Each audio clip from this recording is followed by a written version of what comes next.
साधना करायला सांगतो किंवा उपासना करायला सांगतो.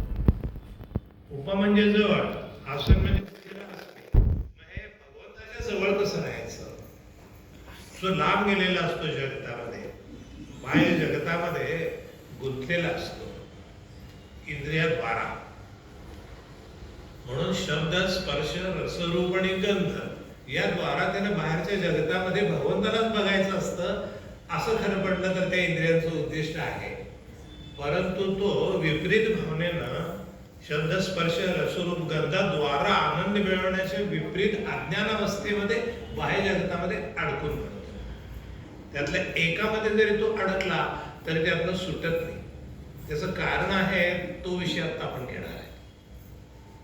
तो म्हणजे उद्धरेत आत्मना आत्मानं आत्मानं अवसादयेत.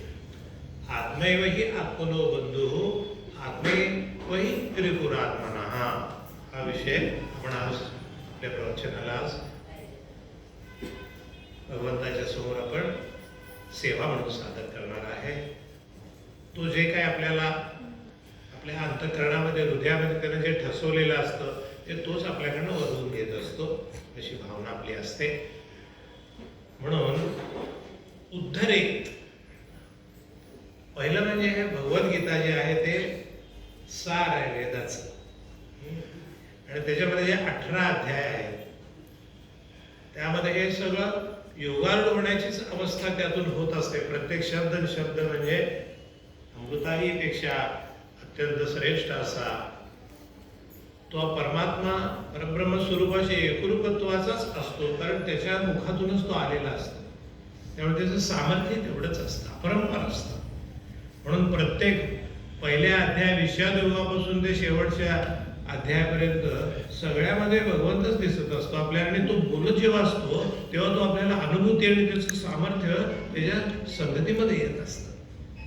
एक एक शब्द म्हणजे भगवंताचंच अंतःकरण आपल्या अंतःकरणाशी एकरूप होत असतं. इतकी समरसता त्या भगवद्गीता वाचत असताना त्या वेदांचं सार आपल्याला प्राप्त व्हायला त्या भगवंताची अपरंपार कृपा, ते अनमोलत्व आपण आपल्या जीवनाचं अनुभवत असतो. म्हणून प्रत्येकाच्या घरामध्ये भगवद्गीता पाहिजे आणि त्याचा एक तरी ओवी अनुभवावी म्हणतो. त्याचा एक श्लोक घ्यावा आणि त्यावर सविस्तर चिंतन करावं, शब्दाचा अर्थ समजून घ्यावा. योग्य वेळेला त्या ग्रंथाचे जे स्पष्टीकरण दिलेलं असतं, विवरण दिलेलं असतं ते घ्यावं. अनेक संतांनी, शंकराचार्यांनी किंवा सद्गुरूंनी, अनेक विद्वानांनी त्याची फोड केलेली असते, ती पाहावी आणि मग आपलं त्याला जे चिंतन आहे ते त्यात जोडावं आणि ते आपल्याला नीट समजेल असं पाहावं.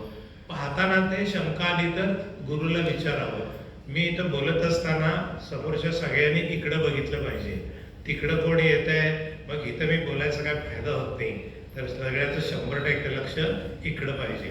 कुणी तिकडं बघितलं की मी थांबतो एवढं लक्षात ठेवा. कारण मग मी बोलून काय फायदा नाही.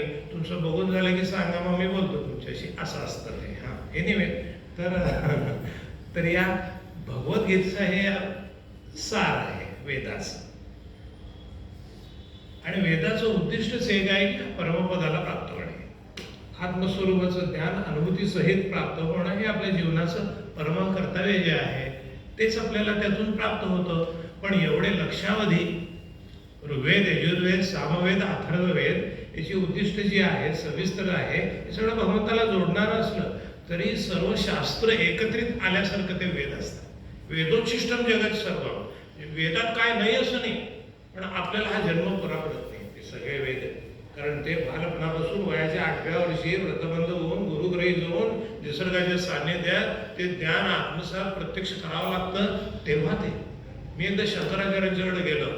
साधारण 40-45 वय होतं आणि म्हटलं आता अध्यात्मामधली पराकोटीचं काय ते आपल्याला आपल्या जीवनात उतरवायला आपण शंकराचार्यांच्याकडे जाऊया. चला, इथं पुढच्या काळामध्ये आपण आता धंदा सर्व भरपूर झालेल्या जगात फिरून आता इकडे जरा लक्ष देऊया.